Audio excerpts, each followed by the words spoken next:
그알 마포 오피스텔 감금 살인 사건에서는 마포 오피스텔 감금 살인 사건의 진실을 취재했다. 이 치명적인 사건 뒤에 숨겨진 미스터리? 10일 오후 11시 10분 방송된 SBS 시사교양 프로그램 그것이 알고 싶다 에서는 마포 오피스텔 감금 살인 사건의 진실을 취재했다. 감금되어 장기간 굶기기 고문 등 폭력을 당하던 피해자 고 박민준 씨는 22살 꽃다운 나이에 6월 숨졌다.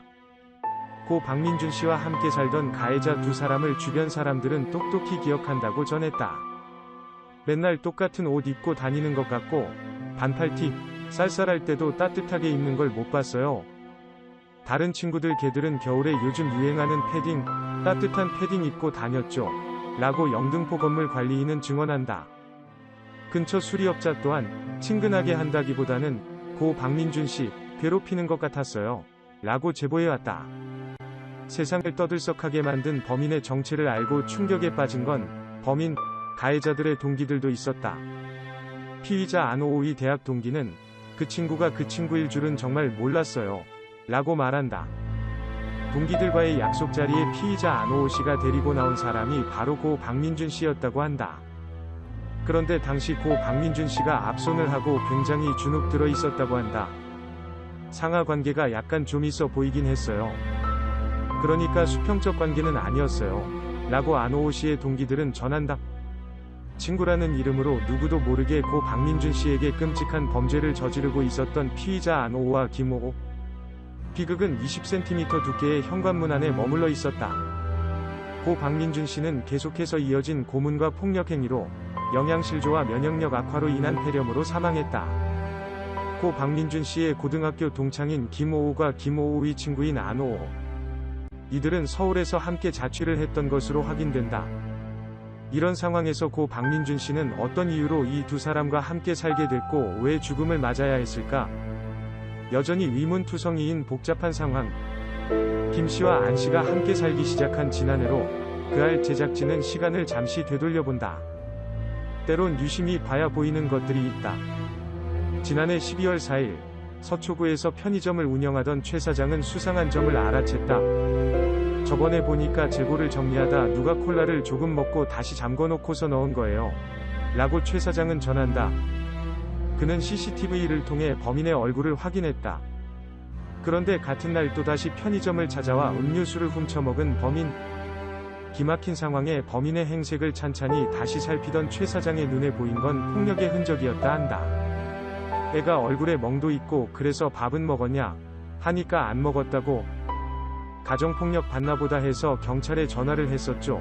라고 최 사장은 전한다. 출동한 파출소 관계자는 애가 좀 뭐라 그럴까? 11월인데 반팔을 입고 있고 옷도 축 늘어져 있고 그러니까 여기 데리고 왔죠. 라고 얘기한다. 경찰은 자초지종을 알기 위해 가족에게 연락했다. 전화를 받은 이는 고 박민준 씨의 아버지. 한 달째 아들을 찾고 있었던 그다. 학교와 컴퓨터 학원을 다니는 것 외에 외출을 하지 않던 박민준 씨가 달라진 건 지난해 여름부터였다 한다. 카드를 줬는데 그 카드 갖고 기차 타고 서울 올라갔더라고요. 성인이니 내가 내 집 나와 살겠다. 그렇게 말하더라고요. 라고 아버지는 전한다. 그러나 얼마 안 되어 집에 돌아왔던 그는 김 씨와 안 씨가 영등포에 함께 산 이후 다시 서울로 올라가고 가족들과 연락을 끊었다 한다. 아버지는 김 씨에게 아들의 행방을 물었으나 피의자 김 씨는 그를 모른다고 답했다. 아버지는 영등포의 원룸을 찾아갔으나 문을 열어준 건 낯선 청년이었다. 안 씨와 김 씨는 아버지에게 박민준 씨를 모른다고 얘기했다. 결국 가출 신고를 했단 아버지. 그러나 이틀 뒤 신고가 해제되었다 한다. 가출 신고 담당 경찰서 관계자는 피해 학생과 바로 연결이 되었다 말하며 본인은 서울 친구 집에서 같이 생활하고 있는데 잘 지내고 있다. 별일 없이 지내는 것 같은데 해제해도 되겠냐 물으니 해제를 해달라고 해서 했습니다. 라고 전했다. 박민준 씨는 서울에 다녀온 뒤 복통을 호소하기도 했다. 이유가 있었다. 왼쪽 갈비뼈에 골절이 발견되었던 것. 다발성으로 골절이 생길 정도면 꽤 큰 외력이 작용했을 것이라 전문의는 엑스레이 사진을 보며 전한다. 그는 전치 6주 진단을 받은 뒤에야 서울에서 있었던 일을 아버지에 하나하나 털어놓았다. 집요하게 이어진 김씨와 안씨의 협박 때문에 서울에 올라간 뒤 이유도 모른 채 청소기와 몽둥이로 수차례 맞았다고 한다. 심지어 아버지와 삼촌이 찾아갔던 날 그도 집에 있었다고 한다. 이후 김씨와 안씨를 박민준씨의 아버지는 고소했다. 아들은 평범한 일상을 보내는 듯 했으나 또 다시 사라지고 말았다. 느닷없이 또 다른 동창 차씨와 울산에서 취업을 하겠다고 사라져 연락이 왔던 아들 박민준씨. 그러나 2달 반 뒤 아들이 숨진 채 발견된 곳은 울산이 아닌 서울. 김씨와 안씨가 있는 곳이었다. 특별할 것 없이 친구들과 어울리는 학생이었다는 박민준씨. 좀 귀여워했죠. 저희끼리는 툭 밀치고 그냥 이렇게 웃고 장난칠 수 있는 건데 민준이는 그게 아니었을 수 있죠. 한 번씩 장난도 같이 치고 그렇게 많이 했거든요. 라고 친구들은 전한다. 그러나 또 다른 동창이 어렵게 꺼낸 이야기는 지금까지와는 다른 이야기였다. 같은 반 애들이랑 옆반 애들 이렇게 많이 괴롭혔어요. 어떤 애가 음료수 먹겠다 돈을 빌려달라 했는데 민준이가 돈이 없다 거짓말 했는데 돈이 나온 거예요. 그래갖고 봤는데 돈이 나오니까 괴롭힘 당했죠. 라고 한 동창은 학교폭력을 당했던 박민준 씨의 상황을 증언했다. 툭 까놓고 말하면 샌드백, 그런 역할이었어요. 라고 동창은 덧붙였다. 박민준 씨의 상황이 달라진 건 3학년 무렵. 담임 선생님의 엄포로 모두들 괴롭힘을 그만두게 됐고 김 씨가 붙어다니기 시작했다고 한다. 소위 일진이라 불리는 무리의 괴롭힘이 멈추자 박민준 씨에게 다가간 피의자 김 씨. 그냥 자기보다 약해 보이니까 그래서 괴롭힌 것 같아요. 강약약강이죠. 라며 한 동창은 김 씨의 만행에 대해 전했다. 박민준 씨가 어울리는 친구는 김 씨 말고는 없었다고 전하는 아버지. 그러나 두 사람의 묘한 관계는 박민준 씨의 통장 거래 내역에도 고스란히 남아 있었다. 통장에 돈이 6만 원이 들어왔다 치면 6만 3천 원을 김 씨에게 송금했다는 박민준 씨다. 해당 학교에선 이러한 사실을 알고 있었을까? 그날 취재진이 피해자 고등학교의 교장을 찾아가 사건에 대해 물었다. 교장은 재학 중 학교폭력에 대해 없었다고 답했다. 이어 피해자 고등학교 담임에 전화를 해본 제작진. 담임은 학교폭력 없었습니다. 저는 평범한 학생이라 생각했어요. 제가 담임을 하는 동안 어떠한 일도 없었어요. 민준이한테도 자주 물었고요. 라고 답했다. 학생을 보호해야 할 학교에서는 민준 씨를 보호해야 할 의무를 잊은 걸까? 아니면 잊어버린 척하는 걸까? 이어 피해자 박민준 씨의 중학교 동창 장지원, 가명 씨를 제작진이 만났다. 일진 그런 패거리들이 괴롭히는 것도 봤고 막 주위에서 애들이 싸워라 하는 것도 봤고 탈의실에서 이상한 소리 내게 하거나 바지를 내리고 인터넷 방송으로 송출하려는 것도 봤다. 고 장지원 씨는 전한다. 장지원 씨는 자신도 학폭 피해자였다며 저도 폭력을 당했죠. 구타를 많이 당했는데 그래도 키도 크고 덩치도 크게 되니까 나중엔 안 그랬는데 트라우마라고 해야 하나 그런 게 남아요. 중학교 때 당했는데 성인 때도 당한다면 저 같아도 포기하고 싶을 것 같아요. 라고 얘기한다. 신경정신과 전문의는 학습된 무기력에 대해 언급하며 박민준 씨가 이전에도 가해자들로부터 벗어나려고 노력을 해봤으나 번번이 실패로 돌아갔을 가능성이 크다고 전한다. 이수정 교수는 일진이 아닌 너에게 내가 괴롭힘 받을 가능성은 높지 않을 거다. 이런 판단하에 가해자와 어울렸을 거고 지속적인 다양한 종류의 괴롭힘이 있었을 걸로 보이는데 일단 피해자는 그걸 범죄 피해로 여기지 않았던 것 같아요. 라고 말한다. 학교폭력 상담 전문단체 김승혜 대표는 본인한테는 이 대상 가해자들도 자기 친구거나 의지할 대상이거나 나를 힘들겐 하지만 그래도 나를 만나주거나 함께하는 대상으로 인식할 수도 있어요. 근데 어느 한쪽에선 이 힘의 불균형이 딱 무너지는 순간 본인들의 필요에 의해서 쓰려고 하는 의도가 있는데 알아차리지 못하는 거죠. 라고 얘기한다. 다시 말해 박민준 씨가 죽기 전까지도 가해자들이 자신의 친구라고 생각했을 수도 있는 장기적으로 세뇌되었을 가능성이 충분하다는 것. 자기들은 죽이고 나서 잘못을 안 거겠죠. 친구인 척하는 그냥 악마들 그런 느낌. 하고 또 다른 학교폭력 피해자 장지원 씨는 증언했다. 오윤성 교수는 사진 찍은 걸 보면 좀 특이한 것이 완전 무시하고 함부로 대해도 괜찮은 존재. 동등한 입장으로 생각을 본인들이 하고 있지 않단 것이 사진에서도 나온단 겁니다. 라고 말한다. 쇼핑을 하고 함께 찍은 사진. 그 속에 박민준 씨의 얼굴은 가려져 있었다. 피의자 김 씨와 안 씨는 학창시절 존재조차 흐릿한 학생이었으나 약자인 박민준 씨를 폭행하고 괴롭혀왔다. 마포의 오피스텔에서 세 사람에게 대체 무슨 일이 있었나? 박민준 씨가 남긴 휴대전화가 그 단서를 알려주었다.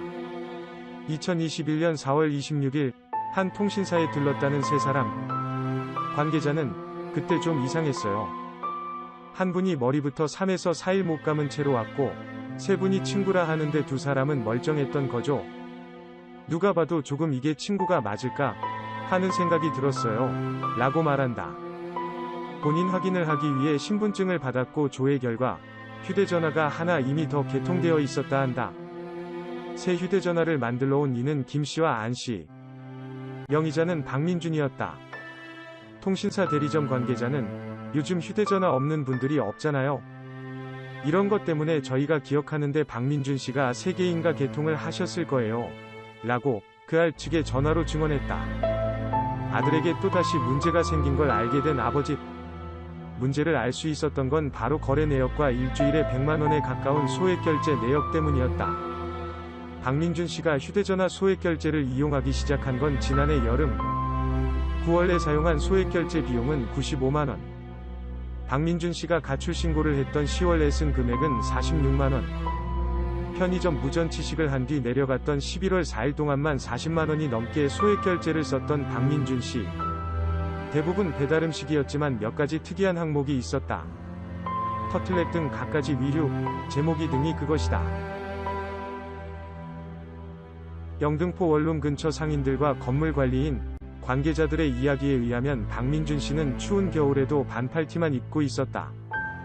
이어서 또 다른 내역이 발견됐다. 컴퓨터 부품들이 그것이다. 게이밍용으로 주문을 한 그래픽카드와 여러가지 부품들. 피의자 안 씨의 고등학교 동창은 그 친구랑 저랑 게임을 자주 했었거든요.